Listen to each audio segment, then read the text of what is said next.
How's it going, guys? Welcome back to our opposition preview. Of course, we are here once again. Premier League action: Arsenal versus Crystal Palace under the lights Wednesday evening. Really look forward to the game, of course, and joined by a very special guest. We've got Rich from Eagle Eyed Football. Rich, thank you so much for coming on the channel today, my friend. And how you been keeping? You've been keeping well? I'm good. Thank you for the invite. When you messaged me, I was like, yeah, I gotta make sure I'm there. If not me, someone of the team would have been there to represent Palace. I'm good in my personal self. I'm a nervous wreck because I'm not trying to disregard Wednesday's game, Yeah. but we have a massive game on Saturday. FA Cup semis, bro. FA Cup Wembley's semi-final. calling. You know Yeah, how it this is is, it. man. So it's one of those ones where it's a double-edged sword for me. Do we play a Yeah. strong side and hopefully don't get injured and maybe just work on defensive shape and stuff like that? Or do we change a lot and maybe potentially get battered and there's no continuity, momentum? It's a tough listen. I'm glad I'm not Glasner. Let's just say that. You know what? We're in a pretty similar situation because our next game is semi-finals of the Champions League against PSG after you, right? And Premier League, as you know, is Liverpool's effectively. Yeah. You know, we're second place, and you know, you guys find yourself 12th place, and you got that massive FA Cup game, as you rightly said. So we could see a bit of rotation. It's like a game that's in the way for both of us. Like it's like, you know, it's one of those ones. It's not going to mean a heck of a lot. Obviously, it's always a London derby. It's always going to be a good game when we play you guys. But Yeah. you look in terms of the Premier League season, everyone's more focused on. I think both of us will have an eye on your semi-final and for us the PSG game. So it could be a very interesting team for both. Sort of, I can see both managers rotate. But let's kick things off. Obviously, before we do start, guys, I've got to say, make sure you go. You can find Rich's Eagle Eye Football channel. Link will be in the title. Very easy to do. Click the blue at is make sure you're going over there and subscribing. Make sure you guys do that as well. But yeah, I want to obviously talk about Palace's season. Obviously under Oliver Glasner, obviously came in last season after you guys got rid of Roy Hodgson left it, and he last season with you guys and Glasner came in from Frankfurt, right? He was manager of Frankfurt before. He was previously, but then he wasn't at a club. Oh, I see. So, yeah. We took advantage of that. Yeah, and listen, I mean, you guys currently sit 12th place right now in the Premier League. As we know, you got that massive FA Cup Wembley semi-finals to look forward to. But how do you obviously assess your season overall, bro? It's been a very mixed season. When you look at Glasner and how we ended last season, it was incredible, and like we were just riding a wave of positivity. We've got this new manager that's coming. He's expressive, positive football, fearless. We'll take on teams like Newcastle and Man United at the time, and we didn't care. Like, we're trying to beat everyone. And then we got to the summer window, and we were just like, please, Palace, back this manager properly. Yeah. Now, I'm not saying we didn't get the bodies in, but the time in which we got the bodies in was a problem. Because bear in mind, we had 7 internationals represented in finals. So 4 for England because they made the Euro final. Lerma and Munoz made the Copper final. And Mateta went to the Olympics. They all had to be rushed back because we didn't have bodies. Yeah. We made 3 signings on the last day or two in the transfer window. That's what I mean by us being so slow in the window. And because of it, I think we've got our first win against Spurs, game week 9. Before that, we had 3 points and we'll sit in 19th in the Prem before we met Spurs game week 9. But since then, it's been a lot better. We've had a recent hiccup, and I call it a hiccup because, look, we're not expected to beat City and Newcastle, to be honest. But it was just the manner in which we lost those games, which was disappointing. Yeah. Like the City one was a capitulation, and look, football's all about momentum. If Ebbs wasn't offside, it's 3-0 Palace. If Sarr finishes his chance, it's 3-0 Palace. But then Kamada gives a stupid free kick away on the edge of the box. De Bruyne scores, momentum shift. Yeah. Same with the Newcastle game. Went 1-0 down. I thought we were playing okay. We missed a penalty. And that was it. Our heads just dropped, So, we just got to try and find a way of just getting back to basics, really. I'm happy with where we're at. Yeah, for sure. And obviously, I know aside from the Premier League, you got that massive semi-final. I think The last, do you make it with Vieira to the semis last? Yeah, and we Was it lost was it the 2 Chelsea 0 game? 2-0 to Chelsea. Yeah, Yeah, and then it was 2016, Man the FA United Cup in the final. final, weren't it? Yeah, Yeah. Is there? I mean, because with the teams left now, you got what you got. I mean, you're up against Villa, yeah. who, in fact, you got a very good record this season though against Villa. We do, but the Villa that I've seen of the last couple of months Yeah. have been scary. Yes, You know, exactly that. And with their manager as well, for Unai Emery, in the cups. I mean, he does love a cup run. You saw him in Europe and Europa League, so he'll be yeah, fired up for it. But you got them. Is it Forest and Man City. Man City, of course. So, is there obviously a little belief going around, like you're going to Wembley? Can Palace go all the way in the FA Cup? I think all 4 teams think they could win it. To be honest, Yeah, I know that of the 4, we will be looked as the underdogs, but that's where we thrive. Like yeah, we're the least expected to win it, which is fine. Let us just go and enjoy ourselves. It's gonna be a raucous atmosphere because I know the Villa. I think the Wembley's completely sold out. Um, and what is good about it is normally, like they save seat for like say corporate and media and sponsorships. They had to release more tickets to fans. wow, So it's going to be a proper fan sellout this time around. So it's going to be amazing. The weird thing is, though, we'll just talk about it on our channel because we're thinking, should we rotate? How many changes should we make? This and that. I'm not saying we're going to beat you because I don't think we will. I actually think we'll lose 3-0. I'm just throwing that out there early. But if we did beat you, we're then 2 points behind the likes of Brentford, who've got 49 mm, points. So all of a sudden, it's like, hold on a second, maybe 8th place is a yeah. possibility. It's that's how crazy it is. But yeah, no. Main focus is the cup, though.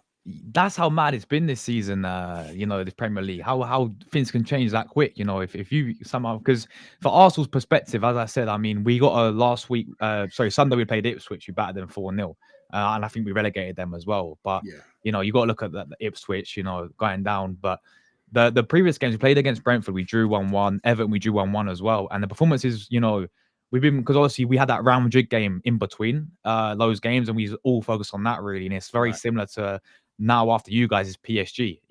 The week after, on the Tuesday after. So Do you think you'll make changes though, yeah, considering that it is still 6 days away, 6, 7 days? it is, because obviously we don't have a game on the weekend because it's the FA Yeah. Cup and all this with you guys. But um, I can see some changes definitely happening with Arteta, because there's a lot of players that, and I'm sure you've seen how injuries we've had. I don't know Mm. if you've suffered yourself with injuries this season really Yeah, bad. we've had a few. Yeah.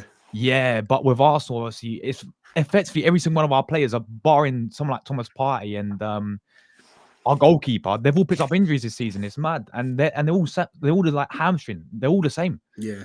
So we've been suffering so much injuries. So I think Arteta is going to look at it and think he don't want to risk some players. The likes of Declan Rice cannot be risked for this game. Because what if he does break down against Palace? And we've not got Partey for the PSG game either. He got suspended. So Okay. Okay, I see what like you mean. there'd definitely be some changes in there as well.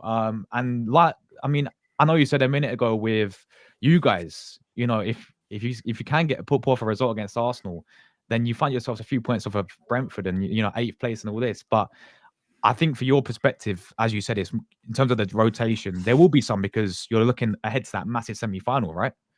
No, absolutely, absolutely. The thing is, Glasner hasn't rotated much all season, Mm, so we're not expected. Can I be honest with you? I won't be surprised if he goes full strength. That's just him. yeah. Like his mannerisms, I want to win. You know, Wow. obviously on the fan point of view, we're just like, no, we need to just rest a few, even if it's 2 or 3, just because we got still bring them on maybe 60 minutes, give Yeah. them some match time, some game time. But yeah, we'll have to wait and see. Like we're all going to be sitting with bated breath, just kind of looking at the lineup and thinking, "Oh my gosh, what's the gaffer done here?" What's what's the whole sort of like mood around sort of with Glasner as a manager? Like, is Palace fans really behind him? Yeah, Is he came in and done really good with you guys? he's done brilliant. Like I said, we ended off last season really well because I think when he took over Roy, I think we were 17th. I think we finished 10th. You know, and this season, even though we had a poor start, he's the one that's turned it around. So to think that our first win was middle of October, I think it Yeah, was. So we ended up being on 6 points. We're now on 44. What I mean? That's the turnaround. brilliant. I think the only questions, like I said, are I think rotations and sometimes substitutions could be done. But as a manager, always shouting out is our board. We need to back him, and Yeah. whatever contract he wants, let him write the figure on it, and let's at least have him for another 2 years. And then after that, if there's not more he can do for us, Glasgow, you've done a great job. Thank you for your services, sort of thing. But Yeah. I know Tottenham are sniffing around. RB Leipzig are sniffing around him. It's about you lot go away. We're trying to build something. You know what I mean? Yeah, it's So, one of yeah, those ones. we are very happy with Oliver Glasgow. Oh yeah, it's good to hear. I mean, what I've seen of him, the signs I've seen, I mean, he's done really good job. He looks a very good manager as well. I mean, I know we played each other twice this season already. I don't want to remind you about, I mean, both the games, but the West Park game, man, that was madness. I did not expect going away to you guys and hitting 5 against you guys, especially Yeah, when I think you equalized as well in that game we from the did. start. We did. But I think the issue was with that game, and it's kind of similar to the game in the Carabao Cup, the 3-2-1. We made defensive errors, Mm, but we can't just blame us on defensive errors. We have to credit the opposition. Jesus was Jesus. clinical. Like, he literally said, you know what, Palace, I'm going to return, score 5 goals against you, and break down. Like, he said, we don't like you, Palace. I don't like you, Palace. Because literally, since that Palace, he's not played, has he? Nah, He's been injured. injured again, yeah. He just turned up to wrap us up, 5 goals, and disappeared. Like, he's taking liberties, but he was clinical. Granted, one of them was offside, the Carabao Cup one, where I think he went 2-1 up, and there's no VAR in that. No VAR, But yeah. look, it happens. It's football. You know what I mean? The league game, we gave you chances and you took them convincingly. So I have no complaints. I wouldn't say there was any like cheating, refereeing decisions against run of play, nothing like that. We deserve to lose both games too. Yeah, fair. I mean, when you look into obviously your current squad this season, right? Some of your players, because obviously I know you lost the big one in Lise, right? Massive loss. I really wish we got him, bro. I love that player, man. But Honestly. where would he have played? That's the thing. That's the thing, because obviously we've got Bukayo Saka on that side as well. Yeah. But the left hand side, I know he's more of a right winger, ain't he? He's right. Yeah. Exactly. That's the thing. Would he be settled for a backup with Saka? I don't think he would. Nah, I mean, look at Bayern Munich. He's doing his thing over there. Killing it. Yeah. So fair play to him, to be fair. But when you look at your overall squad, is there been some players that sort of who's been the players that have stood out to you this season? Would you say? There's been a few actually, and at different periods of the season. Dean Henderson's been brilliant for us this year. He's been a lot more commanding of his box and stuff. He's unnailed on number 1. I think he's a solid season. Maxence Lacroix. Now, this was after we lost Joachim Anderson, and everyone's like, oh my gosh, Palace are getting relegated. They've left their best centre-back, this and that other. And now, like, Fulham fans were laughing at us. We've got your best defender. Now they're just saying, oh my gosh, Palace got 30 million from him and got a centre-back better than him. We only signed Lacroix for 15 million, and he's been sensational. Obviously Adam Wharton, but he's been in and out with injuries. Will Hughes has stepped up this year. He's been really good. And I'll say Ismail Assar as well. Yeah. Because he was the Elisa replacement. And to be fair to him, he's played well.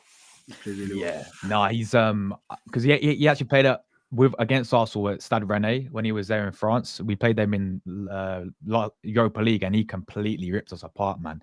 And even there, I was like, and then I think he's at Watford as well, wasn't he? Yeah, he was. And even against he got the goal, didn't he, in the Selhurst Park game this season? So very very good player there as well. But and I forgot about JP. He's had a very solid season. About 14 goals, I think he's got.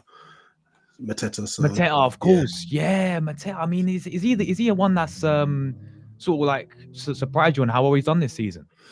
It's been the last couple of years he's done well, but under Glasner, he's definitely thrived. Yeah, he's definitely thrived. I mean, I think the last couple of games haven't been his best all round since he returned from that injury. Horrible, yeah. And Glasner really meant, like, every time it's like 60 minutes, he's taking him off. I think he's really just trying to manage him. Which is fair play to him and stuff. But yeah, I hope he comes back good.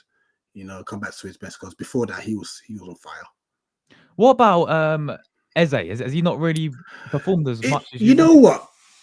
I think the thing is, we've got such high standards of Eze. Yeah. So from us looking, like, he's got 19 GA, and wow.